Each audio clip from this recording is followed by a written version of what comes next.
Aging well is my favorite subject, but I don't just want to look young, I want to be strong.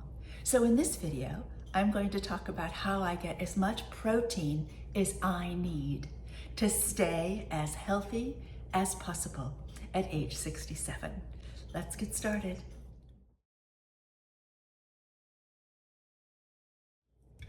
Science suggests that for a woman over 50, a good daily protein target is between 1.2 and 1.5 grams of protein per kilogram of body weight.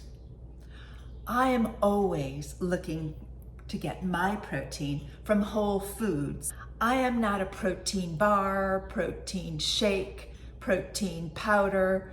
I'm eating good old-fashioned whole real food that I cook at home. So in this video, I'm going to share with you my recipes. They're really just my steps that I use to make simple food. And each of those recipes you can find at the end of the video.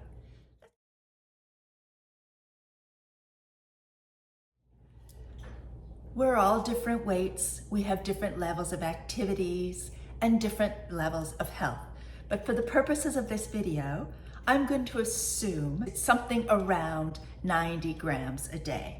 You can adjust that based on the equation I recently showed you, and you can then be deliberate in exactly how much protein you need to have every day. And ideally, we always spread out those protein needs throughout the day. So assuming we have 3 meals a day, that's a requirement of 30 grams per meal. So with that, protein and being more deliberate in how we eat started with our learning that the regular yogurt we had been eating had 7 grams of protein per serving, whereas Greek yogurt, that is more than twice the amount of protein in a similar serving. The one that we fell in love with was this one, Stonyfield Organic Greek Yogurt. We both love it, so it's our Greek yogurt of choice. But it may not be yours. You may well find you have to kiss a few toads before you find your favorite yogurt. But I encourage you to do so. To be able to get that many grams of protein in the morning is fantastic. And then you add to it your favorite add-ins, which for us are berries and watermelon and kiwi, but really it's whatever fruit are your favorites. And then if we add 2 tablespoons of either nuts or seeds, that tends to be an extra 6 to 9 grams of protein. And wow, we not only have a delicious breakfast, but a protein-packed one. I still love cottage cheese. So there are mornings that rather than having the Greek yogurt, I will choose cottage cheese. But thank goodness, cottage cheese has virtually the same amount of protein as yogurt. So really, it's an either or personal preference kind of choice. Speaking of cottage cheese though, there are those mornings when I really want toast. You crave a little crunch, a little bit of warm, crispy bread. For me, the best choice is to layer my serving of cottage cheese on top of that beautiful bread.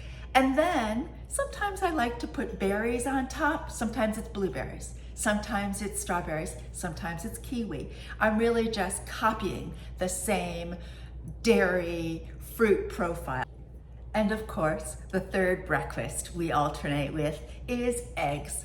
Eggs really are the perfect food. They are the perfect protein as they have all 9 essential amino acids. And in my opinion, they're delicious. And there's so many different ways you can cook up eggs, serve eggs to enjoy those beautiful essential amino acids. One of my favorites are definitely scrambled eggs. Now I may take 3 eggs per person, and eggs have 6 grams of protein each, so that's 18 grams. And then if we want to add a bit of cheese, we've upped the protein. And then if we're looking to add some interesting add-ins to make those eggs even more tasty, we tend to look to the fiber from leftover vegetables, maybe from the night before. Favorites I'll add into eggs include mushrooms, squash, sweet potato, certainly spinach is a favorite. Anything you have at all that adds color and texture. Feel free to add some bacon to your eggs as well. I personally love good old-fashioned pork bacon, but if you're somebody who loves turkey bacon, that is always a wonderful addition. More flavor, more punch, more protein. If you've enjoyed the video so far, please give it a like. If you would enjoy more videos on the subject of aging well, please subscribe to the channel. We would love to have you join us. We talk about healthy living from so many different angles. Food, exercising, skincare, protecting our skin from the sun, as well as styling so that we look as good as we feel. If a hype button is available to you, give it a touch. We understand that a hype is very good. We so appreciate the time that you give us and would appreciate your kind consideration in subscribing to the channel. Thanks so much. I'm going to start with one of our favorite go-tos, especially for the summertime, and this is what we call our healthy chicken salad. We often have it for lunch, but honestly, it would work beautifully for dinner as well. When the days are hot, I think we want lighter meals, particularly at the end of the day.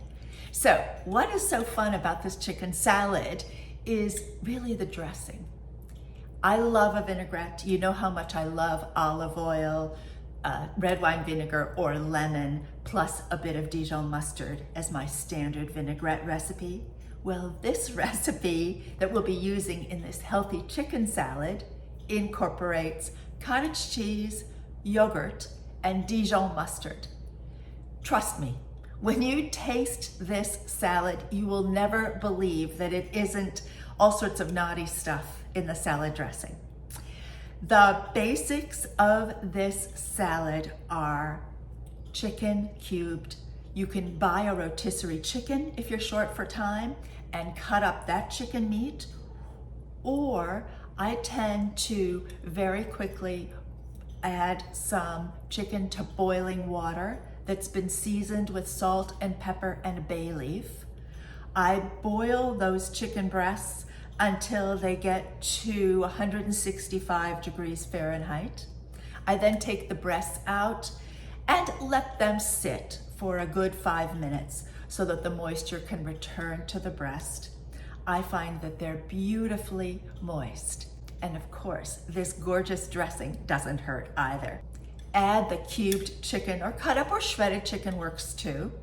And then we pop in there some celery, some cut up apple, walnuts or pecans, some chopped onion or scallions.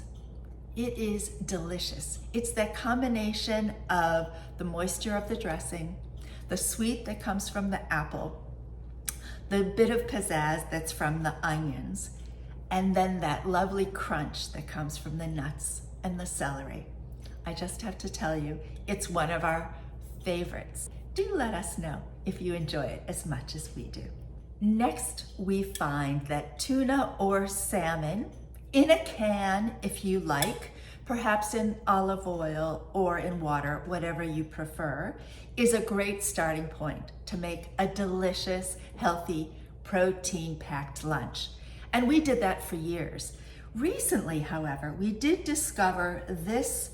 I have to admit, it's a luxury brand with a luxury price. It's called Tonino albacore tuna fillets. They're imported, so of course they are pricey. I do find I love this particular quality of albacore tuna. I think it's especially special. And one bottle such as this serves 2 people easily for lunch. Each person's portion is about 25-ish grams of protein per person. It's lovely. We tend to mix it together, once again, with leftover vegetables if they're in the fridge.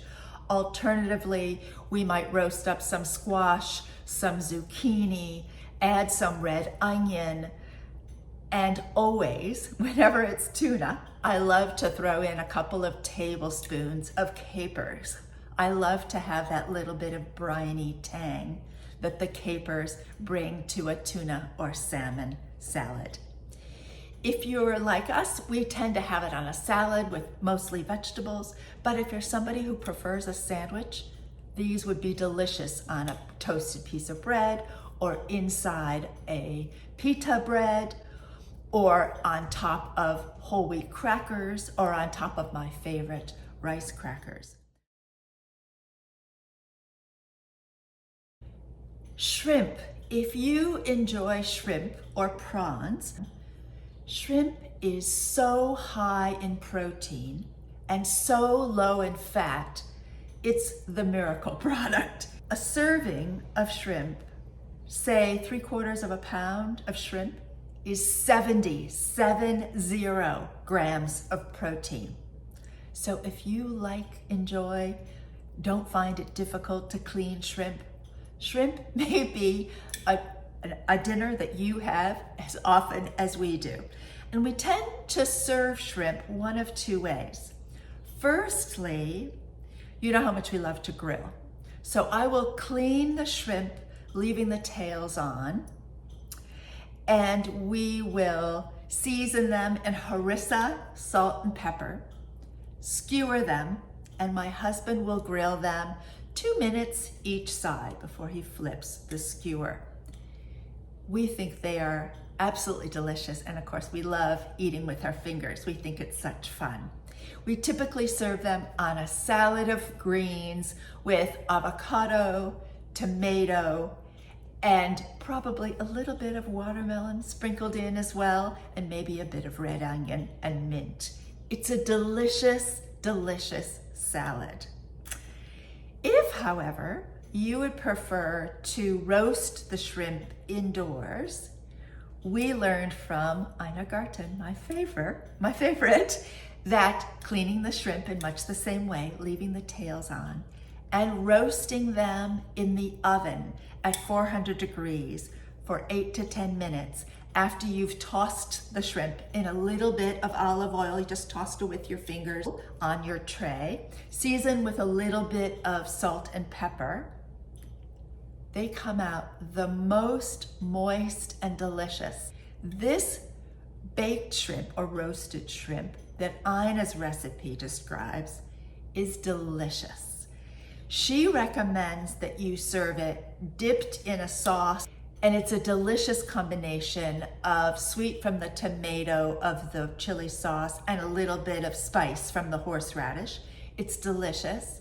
But alternatively, because we enjoy alternatives, we might also have a yogurt mixed with fresh dill and a bit of lemon juice, or perhaps a bit of mint.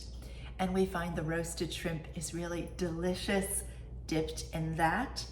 We may well serve either of these shrimp dishes with brown rice or quinoa that we've zhuzhed up with parsley and dried cranberries and some pine nuts or some almonds to make the quinoa a little more interesting, and then have a side roasted vegetable and probably a green salad. Love shrimp. So many ways to serve it. It really is, to me, as easy to find a way to serve shrimp as it is to find a way to serve chicken. Next, we really love serving lean browned turkey that's been ground and spicing it up with some interesting vegetables and spices, and then putting that on a salad. 85% lean ground turkey is about 34 grams of protein. I often season it in the frying pan with cumin, salt and pepper, a shake of dried oregano, maybe a touch of cayenne, and often at the end I'll toss in some beans. In this example, you'll notice I've tossed in some black beans, but they could have been red kidney beans or really any bean that you like, your bean of choice. I then add that to a beautiful salad, toss in a little bit of sliced avocado, maybe some roasted vegetables such as squash or sweet potato, maybe a little roasted Brussels sprouts, a little bit of pan-fried mushrooms. It really makes a gorgeous taco salad without the taco. We love it. It's one of our mainstays.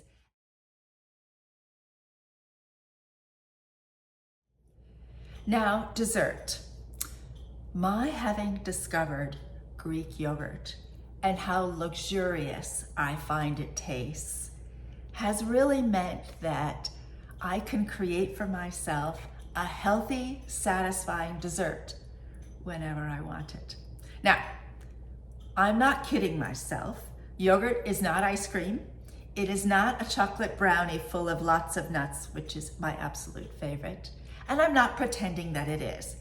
But what I have found is that the consistency of Greek yogurt is so much more luxurious than the old yogurt we used to have, that if I pop into that yogurt nuts I love and some berries that I love, and sometimes I even throw in a few chocolate chips, because who doesn't think chocolate is dessert?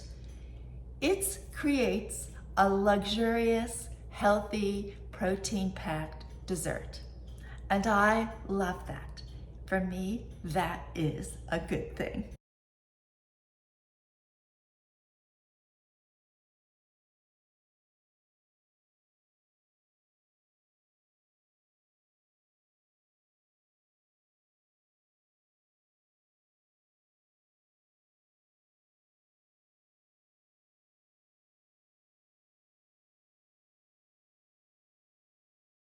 That's it for me. Thank you so much for watching this video. I always appreciate the time that you give me to watch these videos. Please, if you have any questions or comments on the subject of protein, share with us how you are able to manage to get enough protein into your diet. We would love to know. In the meanwhile, keep cool, keep healthy. Do let us know how you're faring over these difficult summer months. We think of you often and hope that you're all doing so very well. And we're so grateful for how much time that you share with us. Get up, get dressed, be happy. Can't wait to see you next time. Bye-bye.